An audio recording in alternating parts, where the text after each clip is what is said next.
겸손과 기도. 천미 예수님. 그때 예수님께서 군중에게 말씀하셨다. 너희는 구름이 서쪽에서 올라오는 것을 보면 곧 비가 오겠다 하고 말한다. 과연 그대로 된다. 또 남풍이 불면 더워지겠다 하고 말한다. 과연 그대로 된다. 위선자들아, 너희는 땅과 하늘의 징조는 풀이할 줄 알면서 이 시대는 어찌하여 풀이할 줄 모르느냐? 너희는 왜 올바른 일을 스스로 판단하지 못하느냐? 너를 고소한 자와 함께 재판관에게 갈 때 도중에 그와 합의를 보도록 힘써라. 그러지 않으면 그가 너를 재판관에게 끌고 가 재판관은 너를 옥리에게 넘기고 옥리는 너를 감옥에 가둘 것이다. 내가 너에게 말한다. 네가 마지막 한 입까지 갚기 전에는 결코 거기에서 나오지 못할 것이다. 주님의 말씀입니다.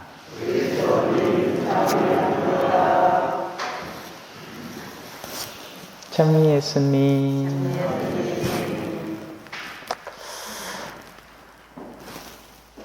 어제 하루 안 봤죠? 그죠?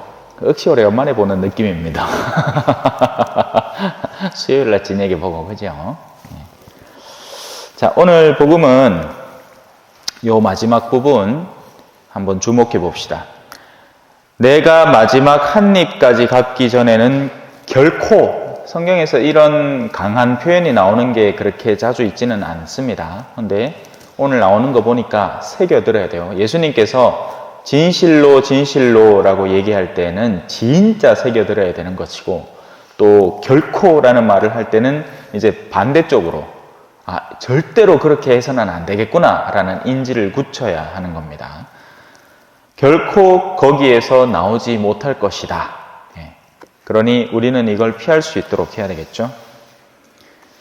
우리가 신앙생활을 하는 것은 다른 데 놓여 있지 않습니다. 우리는 무슨 계모임을 하려고 여기 모인 게 아니에요. 말 그대로 신앙생활을 하기 위해서 모인 것이죠. 그리고 그 신앙생활은 최종적인 목적지가 너무나도 뚜렷합니다. 하느님이고 그분이 우리를 위해서 마련하신 하느님의 나라가 최종 목적지입니다. 그리고 그 나라를 미리 앞당겨 이 땅에서 실현하기 위해서 열과 성을 다해서 애쓰다가 세상을 떠나는 것이 우리의 사명입니다. 저마다 주어진 자리에서 그렇게 해야 하죠. 그래서 부르심에 합당하게 살라고 바오로 사도는 우리에게 초대를 합니다. 그리고 착각하면 안 돼요. 여러분들은 평신도로서 불리었고, 부부로서 불리었고, 직장의 일꾼으로서 불리었고, 노동에 대한 사명으로 불리었습니다. 그게 여러분들의 부르심이에요. 성직자가 다르고 수도자가 다르고 여러분이 다른 거죠. 저는 말씀을 선포하기 위해서 불리었고 성사에 헌신하기 위해서 불리었고 그리고 그 남은 시간을 바로 그런 일들에 더 집중하기 위해서 불리었습니다.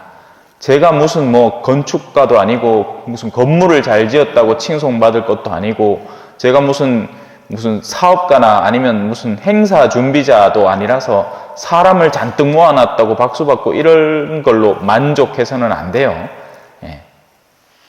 말씀을 전하는 게 핵심이란 말입니다. 그게 제가 불리운 사명이고 거기에 헌신해야죠. 자, 다시 본론으로 돌아와서요. 우리는 구원을 위해서 이 모든 일을 하고 있습니다. 구원에 한 걸음 더 가까이 다가가기 위해서 이 모든 일을 하고 있죠. 그리고 오늘 복음에도 마찬가지로 성경은 우리가 바람직하게 사는 데 도움을 주는 말들이 잔뜩 쓰여 있기 때문에 구원을 위해서 어떻게 실천해야 하는가가 담겨 있습니다. 그러니 우리는 잘 새겨들어야 되겠죠. 무언가 해소되기 전에 우리는 결코 거기에서 나올 수 없다. 마치 어떤 감방과 같은 느낌을 우리에게 주고 그것을 절대로 다가서지 않도록 조심시킵니다. 그런데 그 앞전 부분을 읽어보면 싸움에 대한 이야기가 나옵니다. 그러면 우리는 당장 무엇을 떠올리느냐 하면 우리 사이의 다툼을 떠올립니다. 그러면서 가장 쉽고 빠른 결론, 안 싸우면 되겠구나. 싸움이 일어나면 어떻게든지 해소만 하면 되겠구나. 이거에 잘못 받아들여지면 어떻게 되느냐 하면 거짓 예언자가 되어버립니다. 그 말은 뭐죠? 거짓 예언자는 모두가 사랑하는 사람입니다. 점점 헷갈리시나요? 안 헷갈리나요? 지금 뚜렷하나요? 메시지가? 마지막 한 입까지 갚기 전에는 나올 수 없는 그런 무시무시한 상황을 피하려면 그 앞을 읽어보니까 재판관에게 갈 때 무슨 고소나 무슨 싸움이 일어나는 건 절대로 안 될 일이구나. 그러니까 무조건 사람들한테 비위를 맞춰가면서 네네 하고 살면 안 싸우겠구나. 이렇게 되면 오히려 더 엇나간단 말입니다. 착각을 하고 있는 거예요. 우리를 고소할 대상은요, 우리의 수호천사들입니다. 자, 간단한 이해하기 쉬운 걸로 말씀드릴게요. 하늘나라에 들어가려는 사람이 자기의 내면 속에 여전히 물질에 대한 탐욕을 잔뜩 지니고 있으면 그 사람이 하늘나라에 들어갈 수 있습니까? 없습니까? 없습니다. 내가 누군가에 대한 증오를 품고 있는 사람이 하늘나라에 들어갈 수 있을까요? 없을까요? 없습니다. 하늘나라는 우습게 볼 곳이 아니에요. 요 정도는 괜찮겠지가 아니라 그것마저도 털어버리고 가야 하는 곳입니다. 그런데 여기에서 잘못 이해를 하면 그러면 모든 종류의 싸움을 피해야 되겠다. 예수님도 싸움을 피할 수는 없었어요. 왜냐하면 바리사이와 율법학자들과 대제사장들이 시시때때로 공격해 왔기 때문이죠. 그들의 증오, 나의 선으로 인해서 야기되는 그들의 증오를 막을 수는 없는 겁니다. 복음을 전하면요, 사람들이 기뻐할 것 같죠, 여러분?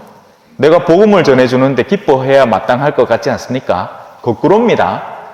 진짜 복음은요, 그 사람의 내면을 자꾸 아프게 합니다.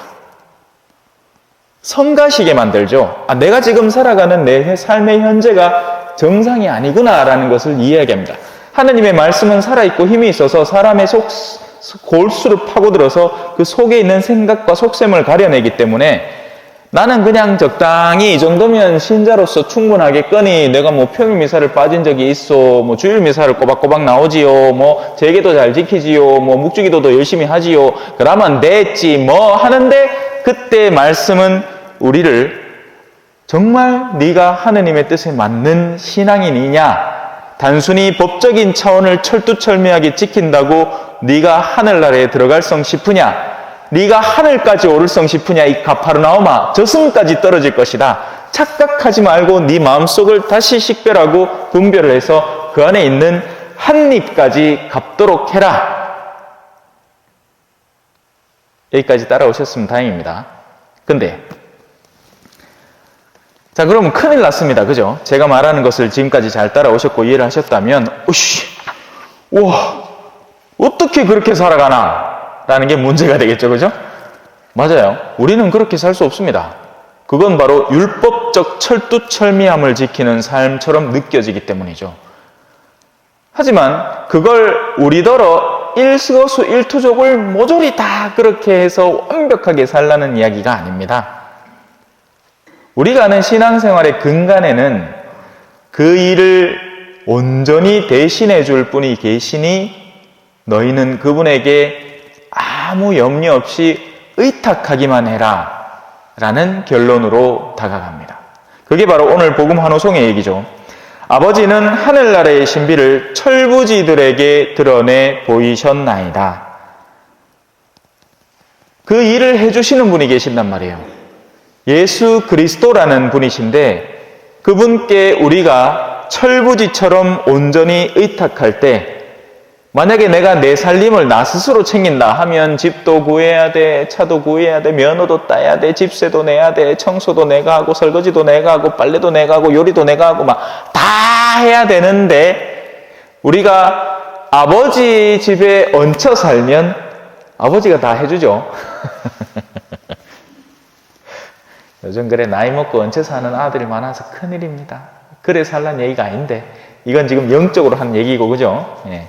실질적으로 참 그렇게 사는 친구들이 많아서 큰일이죠.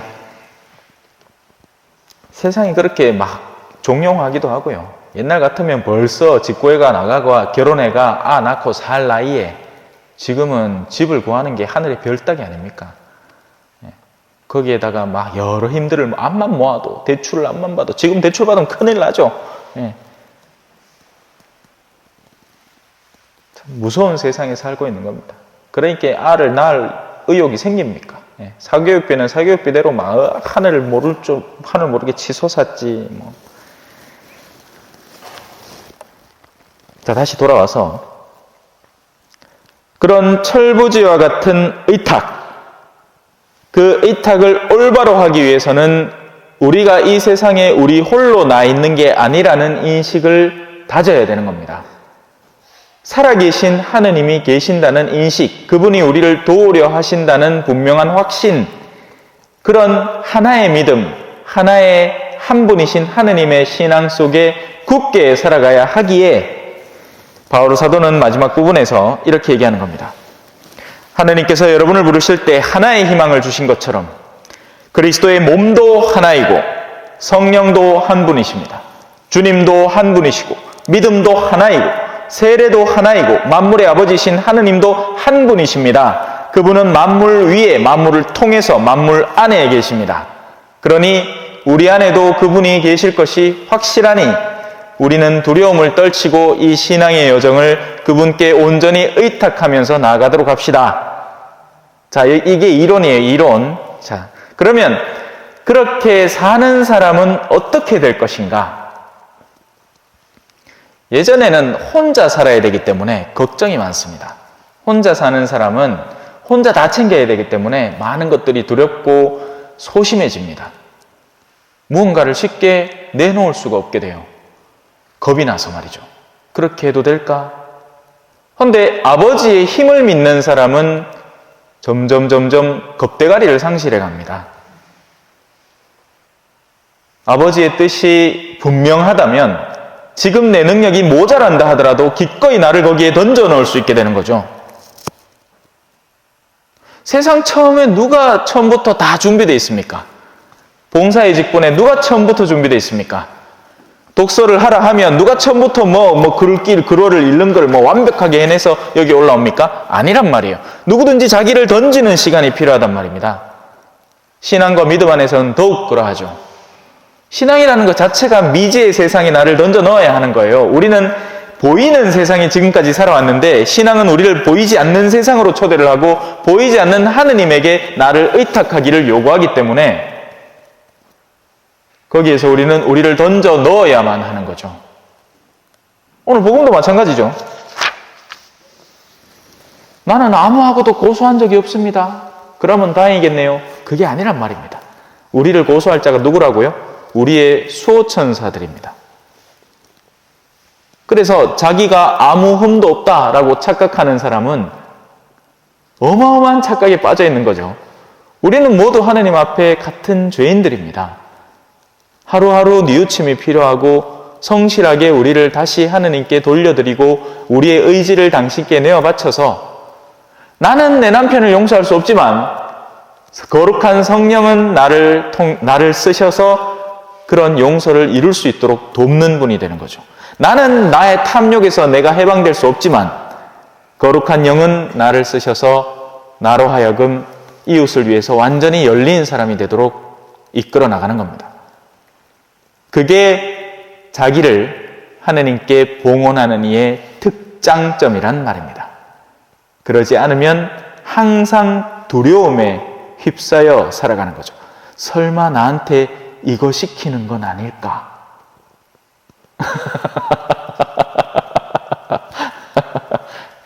이 사제들 모임에 가면요. 참 겁이 많구나라는 느낌을 받을 때가 있습니다.